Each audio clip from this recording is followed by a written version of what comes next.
the name of God, our shepherd. Amen. The Lord is my shepherd. I shall not want. You don't need me to tell you that those are some of the most well-known words of the Bible. Fiona agrees. They are read at almost every Christian funeral. They're mumbled at hospital bedsides and emblazoned festively on everything from throw pillows to coffee mugs. Many people who suffer from dementia remember these words from Psalm 23 long after they have forgotten their own names. Somehow, without us realizing quite how it happens, these words have become engraved deep in our hearts. Things generally become cliche for a reason, because there is some deep kernel of truth in them. This psalm is no exception.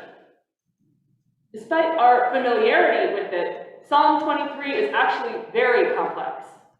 It is so much more than a cute Hallmark image of placid reassurance. There are depths to those still waters. This psalm is at once hopeful and unsettling. And like so much of the Psalter, the 23rd Psalm is radically, perhaps brutally, honest.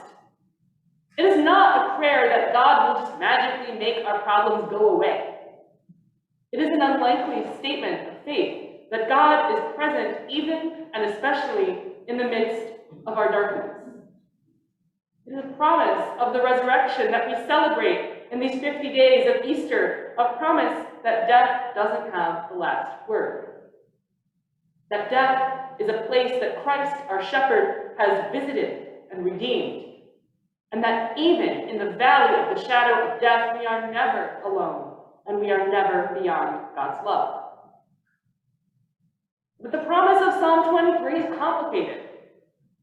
God might well go with us through the valley of the shadow of death, but the valley is still there. We still have to go through it. God may set us a rich banquet in the sight of our enemies, but we still have enemies. They don't just magically disappear, and what's worse, God invites them to our dinner party. I mean, come on, how rude. God invites us, encourages us into relationship with the people who we would rather write off. And in a world that is becoming increasingly polarized from about everything from COVID protocols to abortion, pitting human against human, and just infusing us with hatred and vitriol and violence on every level, it feels like this image is provocative and challenging. What would it mean for us to sit at one table with our enemies? A table where there is enough, where there is civility, and where we are loved without measure. And then, as if that weren't enough, there's that last verse, which gets me every single time. Surely goodness and mercy will follow me all the days of my life. That's amazing, right? Sign me up. Who wouldn't want to be followed by goodness and mercy forever? But, unsurprisingly, there's a catch. If we look deeper, this verse, like the psalm on the whole, is both reassuring and disquieting. And to really see it, we need to nerd out a little bit and look beyond the English translation to the original Hebrew, where the word is radaf, the word for follow, and it means not placidly meandering after a shepherd like a sheep might. It's not that kind of following. Usually, when this word radaf appears in the Bible, it describes a hot pursuit, a frantic chase. It's used, for example, in Exodus, when the Israelites are being chased through the wilderness by Pharaoh and his army. Most of the time, it is a violent and hostile word. Not passive, not idle, very intentional. There are other words for follow that the psalmist could have used, but they chose this one. This is a word for being chased by wild dogs or pursued by an army. And so a more accurate translation of this last line might be, surely goodness and mercy will pursue me all the days of my life. Or maybe more to the point, no matter how hard I try to run away, I will never be able to escape God's goodness and mercy. Now that is a good shepherd who keeps my interest.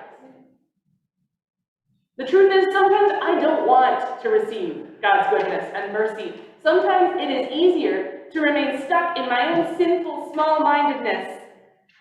Sometimes I'd rather scorn my enemies than sit down at the same table with them and see them as God does, as beloved human beings.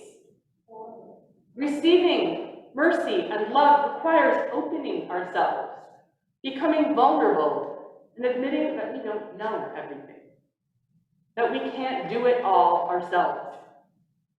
We have to accept that we are sheep and that we need the guidance of a shepherd. So what does it mean that we have a shepherd who aggressively, doggedly chases us with goodness and mercy? We're not really used to being chased with good things, are we? We're used to running away when someone pursues us because we're afraid of being hurt or worse. And so we find ourselves running away from God, often without really knowing who we're running from. And what this psalm promises us is that there is nowhere we can run to where God, our shepherd, cannot find us.